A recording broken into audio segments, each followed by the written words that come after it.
जय हिंद दोस्तों, आपका हार्दिक स्वागत है आपके अपने YouTube चैनल कोप 24 में। तो आज मैं आपको बताने वाला हूं कि बिहार सरकार द्वारा एक संकल्प जारी करते हुए भारतीय सेनाओं और भारत की पैरामिलिट्री फोर्सों के जो शहीद जवान हैं उनको दी जाने वाली अनुग्रह राशि में बढ़ोतरी की गई है। और इस स्कीम के तहत कौन कौन एलिजिबल है और ये स्कीम कैसे आर्मी से पैरामिलिट्री फोर्स के जवानों के लिए ज़्यादा लाभकारी कैसे है, इस पूरे वीडियो में हम ये जानने वाले हैं। तो आगे बढ़ने से पहले हमारे चैनल को लाइक एवं सब्सक्राइब जरूर कर लें। तो चलिए स्टार्ट करते हैं। तो सबसे पहले हम देख लेते हैं कि जो स्कीम है, इस स्कीम के तहत पहले 11 लाख रुपए जो शहीद जवानों को दिए जाते थे, ठीक है। अब इसे बढ़ाकर कितना कर दिया गया है?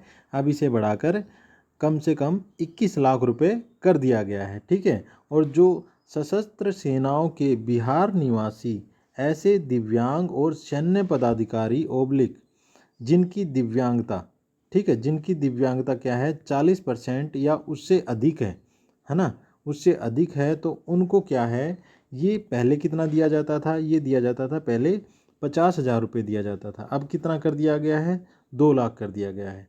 मेरे कहने का मतलब ये है, जो भारतीय सेनाएं हैं, यदि भारतीय सेनाओं के जवान किसी ड्यूटी में इन्वॉल्व होते हुए यदि उनको कोई चोट लग जाती है जिनके कारण उसके अंदर डिसेबिलिटी आ जाती है, और वो जो डिसेबिलिटी है वो 40% से अबोव है या 40% है, तो उन्हें कितना 2 लाख रुपए की स्वीकृति दी जाती है, 2 लाख रुपए दिया जाता है, ठीक है। वो अब अनुग्रह जो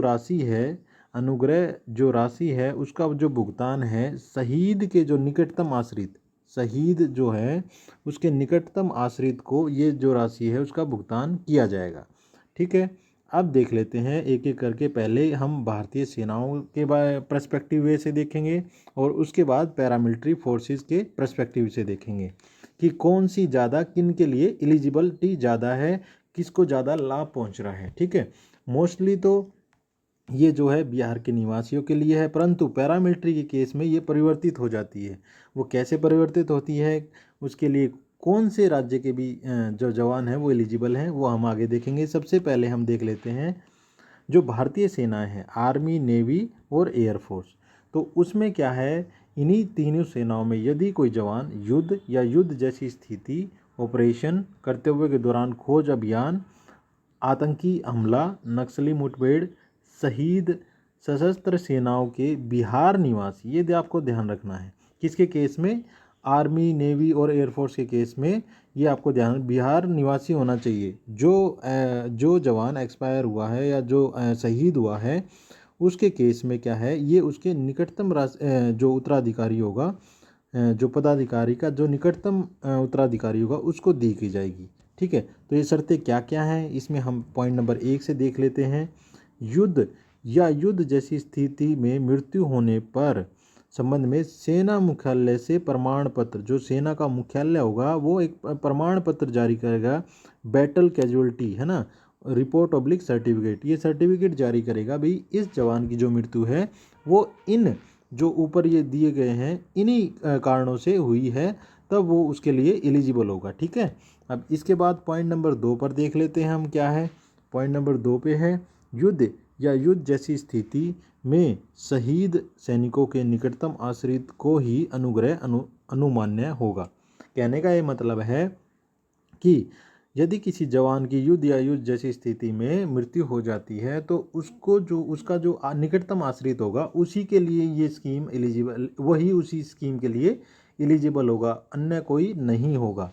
नंबर 3 पे देख लेते हैं, केवल बिहार के स्थायी निवासी ही शहीद सैनिक, शहीद जो सैनिक होंगे, शहीद सैनिक होंगे वही इस स्कीम के लिए पात्र होंगे, एलिजिबल होंगे, ठीक है ना। अब नंबर 4 पे हम देख लेते हैं। नंबर 4 पे क्या दिया हुआ है, ऐसे शहीद दिव्यांग सैनिकों का नाम सेना के तीनों अंगों, मतलब आर्मी, नेवी, एयरफोर्स जो मुख्यालय है या संबंधित अभिलेख कार्यालय से प्राप्त होने के दशा में अनुग्रह राशि का, मतलब वो सर्टिफिकेट जब उनको पास आ जाएगा कि भाई इस जवान की जो मृत्यु है वो इसी कारण से हुई है, जो मैंने ऊपर बताया आपको, जो कंडीशन दे रखी हैं उसके बारे में बताया कि उसी कारण से हुआ है, तब वो इसके लिए एलिजिबल होंगे, ठीक है। अब नंबर 5 पे देख लेते हैं, ये डिसेबिलिटी वाला केस है। ऐसे दिव्यांग सैन्य पदाधिकारी जिनकी दिव्यांगता 40%, मैंने बताया ना आपको 40% या उससे अधिक हो, तथा दिव्यांगता के कारण सेवा से विमुक्त हुए हैं, जैसे वो नौकरी कर रहे थे और क्या हुआ, उन्हें कोई ड्यूटी असाइन की गई और ड्यूटी असाइन में क्या हुआ, उनको कोई चोट लग गई, जिसके कारण क्या हुआ, उनके अंदर 40% डिसेबिलिटी आ गई या उससे ज़्यादा आ गई, तभी वो जो सैनिक होंगे, वो बिहार के जो सैनिक होंगे वही तभी वो एलिजिबल होंगे, अदरवाइज़ वो एलिजिबल नहीं होंगे डिसेबिलिटी वाले केस में।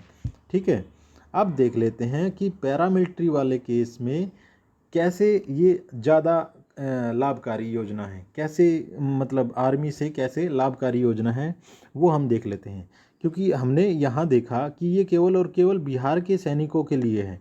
अब देखिए यहाँ पर जो केंद्र सशस्त्र सीमा बल है, जो पैरामिलिट्री फोर्सेस हैं, उनके कंडीशन में क्या है, और जो पैरामिलिट्री फोर्सेस है उसमें किन किन को सेनाओं को शामिल किया गया है। इसमें है BSF, CISF, CRPF, ITBP, SSB और असम राइफल, इन सेनाओं को शामिल किया गया है। ठीक है, अब इसमें देखिए कंडीशन क्या दी हुई है, युद्ध या युद्ध जैसी स्थिति, कर्तव्य के दौरान आतंकी हमला, नक्सली मुठभेड़ में शहीद पैरामिलिट्री फोर्सेस के बिहार राज्य के पदाधिकारी जो बिहार सहित देश के अन्य राज्यों में मतलब पोस्टेड हों, तथा वैसे पदाधिकारी और कर्मी या अन्य जो अन्य राज्यों में निवासी अन्य राज्यों के निवासी हों और बिहार में पदस्थ हों, के निकटतम आश्रित को अनुग्रह राशि का भुगतान दिया जाएगा। अब इसमें देखिए इसमें क्या क्या आया है। देखिए, जब कोई बिहार का व्यक्ति किसी अन्य मतलब राज्य में पोस्टेड हो, बिहार का जो जवान है वो किसी अन्य राज्य में पोस्टेड हो और उसकी जो मृत्यु है, जो ये कंडीशन दी हुई है यहाँ पे, जो कंडीशन दी हुई है उस कारण से हो जाती है, उसकी जो मृत्यु हो जाती है या वो जवान शहीद हो जाता है, तब वो बिहार का निवासी तो एलिजिबल होगा ही, परंतु साथ में यदि कोई अन्य राज्य का जवान बिहार में पोस्टेड है तब उसकी मृत्यु हो जाती है, तब भी वो क्या है, अन्य राज्य वाले भी इसमें एलिजिबल होंगे। ठीक है, ये देखिए आर्मी वाले केस में नहीं था, आर्मी नेवी एयरफोर्स वाले केस में नहीं था, ये क्या है इस केस में है। जो अन्य राज्य के कोई जवान है यदि वो बिहार में पोस्टेड हैं और वहाँ पर उनकी मृत्यु हो जाती है या शहीद हो जाते हैं, तब वो इस स्कीम के लिए एलिजिबल होंगे। ठीक है, अब देख लेते हैं ये क्या, इसकी शर्तें क्या क्या हैं। शर्तें देखिए नंबर 1 पॉइंट पे दिया हुआ है, जो पैरामिलिट्री फोर्स के मुख्यालय, देखिए इसमें क्या है, मुख्यालय इस संबंध में क्या है, एक सर्टिफिकेट जारी करेंगे या संबंधित बटालियन जो होगी वो इसमें क्या है, रिपोर्ट जारी करेगी, है ना, कि बता देगी, जो वो सिवाई करती है कि भाई कोर्ट ऑफ इंक्वायरी करती है, उसमें उसका ऑर्डर कर देती है कि भाई ये इसकी जो डेथ है वो कैसे कैसे हुई है। ठीक है, तो उसी टाइप का एक सर्टिफिकेट होता है या रिपोर्ट होती है, वो इसमें एक रिपोर्ट बना के दे देती है। ठीक है, अब नंबर 2 पे, वैसे शहीद जो अन्य राज्यों के निवासी हों के निकटतम आश्रितों से प्री रिसिप्ट प्राप्त कर अनुग्रह राशि का भुगतान ये मतलब उसके आरटीजीएस और एनएफटी के माध्यम से किया जाएगा। ठीक है ना, बिल्कुल ये काफ़ी पैरामिलिट्री फोर्सेस के जवानों के लिए तो काफ़ी ये लाभकारी है, परंतु उसमें क्या है, जो अन्य सेनाएं हैं जैसे आर्मी नेवी एयरफोर्स, उस कंडीशन में क्या है, अन्य राज्यों के जो सैनिकों का उसमें क्या है शामिल नहीं किया गया है। ठीक है, काफ़ी मतलब बिल्कुल सिंपल वे में मैंने आपको बताया है ये चीज़ें। अब इसमें अब और देख लेते हैं कि क्या दिया हुआ है। अब देख लेते हैं पॉइंट नंबर 4 पे, संबंधित जिला पदाधिकारी द्वारा अनुग्रह राशि का भुगतान शहीद के निकटतम आश्रित को किया जाएगा। भुगतान करने के उपरांत जिला पदाधिकारी से प्राप्त रसीद के आधार पर उन्हें राशि का आवंटन किया जाएगा। ठीक है, ये एलिजिबिलिटी कंडीशन हो गई थी हमारी सारी। अब इसमें आगे आगे जैसे मान लिया जो क्या दिया हुआ है, जो पार्थिव शरीर है उसका जो अंतिम संस्कार है वो कंसर्न्ड जो बिहार राज्य का कंसर्न्ड जिला होगा, तो वही उसका जो उस पर खर्चा आएगा तो वही उसका फाइनलाइज करेगा। मतलब खुद आईटीबीपी या पैरामिलिट्री फोर्सेस उसका जो भुगतान करती हैं वो नहीं किया जाएगा, वो खुद उसके लिए हम उसको क्लेम कर सकते हैं। कहने का मतलब है एक बार हम खर्च कर दें, फिर हम बिहार राज्य को भाई इतना खर्चा आया उसके पार्थिव शरीर के अंतिम संस्कार में, फिर हम वो उससे प्राप्त कर सकते हैं। ठीक है, अब इसके बाद आता है नंबर क्या पे, शहीद के पार्थिव शरीर का अंतिम संस्कार पुलिस सम्मान के साथ किया जाएगा। ठीक है, और शहीद के अंत्येष्टि पर हुए व्यय का वहन राज्य सरकार द्वारा किया जाएगा। ठीक है, ये राज्य सरकार द्वारा किया जाएगा, एक बार हम कर सकते हैं, फिर उसके बाद क्या है हम क्लेम कर सकते हैं, वो पैरामिलिट्री फोर्सेज क्लेम कर देंगी, फिर उसे वो राशि उन्हें मिल जाएगी। ठीक है, अब इसके बाद हम देख लेते हैं गैप पे, शहीद जिला के निवासी होंगे, शहीद जिस जिला के निवासी होंगे अथवा उनके पार्थिव शरीर का अंतिम संस्कार जिस जिला में होगा वहाँ के जिला पदाधिकारी द्वारा अंत्येष्टि में हुए व्यय का भुगतान किया जाएगा। इसके बाद देख लेते हैं, राजकीय सम्मान के साथ अंतिम संस्कार किए जाने में जो राशि व्यय होगी, शहीदों के अंतिम संस्कार में राशि व्यय करने का आधार वही होगा। राजकीय सम्मान में किए जाने वाले व्यय के मद से ही उक्त राशि का भुगतान संबंधित जिला पदाधिकारी द्वारा किया जाएगा। ठीक है, अब देख लेते हैं कौन कौन इसके लिए एलिजिबल है ना, कौन कौन। अब देखिए माने जो निकटतम आश्रित को किसे डिक्लेयर किया जाएगा, कौन कौन इसमें आश्रित को किस किस में कौन कौन आश्रितों की श्रेणी में शामिल किया जाएगा, किनको किया जाएगा। तो ये पॉइंट नंबर 6 पे दिया हुआ है, अनुग्रह के अनुदान के लिए शहीद सैनिक के उत्तराधिकारी का निर्धारण अधिमानता क्रम से निम्नलिखित में से मतलब एक तो पत्नी हो गई। ठीक है, निम्न में से किसी एक के पक्ष में किया जाएगा, मतलब सभी के पक्ष में नहीं किया जाएगा, किसी एक को किया जाएगा। पत्नी हो गई, नाबालिग पुत्र जिसमें सौतेले पुत्र भी शामिल हैं। अब गैप क्या है, अविवाहित ओब्लिक जो विधवा पुत्री है जिसमें सौतेली पुत्री भी शामिल है। फिर माता पिता और 18 वर्ष से कम उम्र के भाई और अविवाहित विधवा बहन, तो ये इसके निकटतम आश्रित की श्रेणी में इसे शामिल किया जाएगा।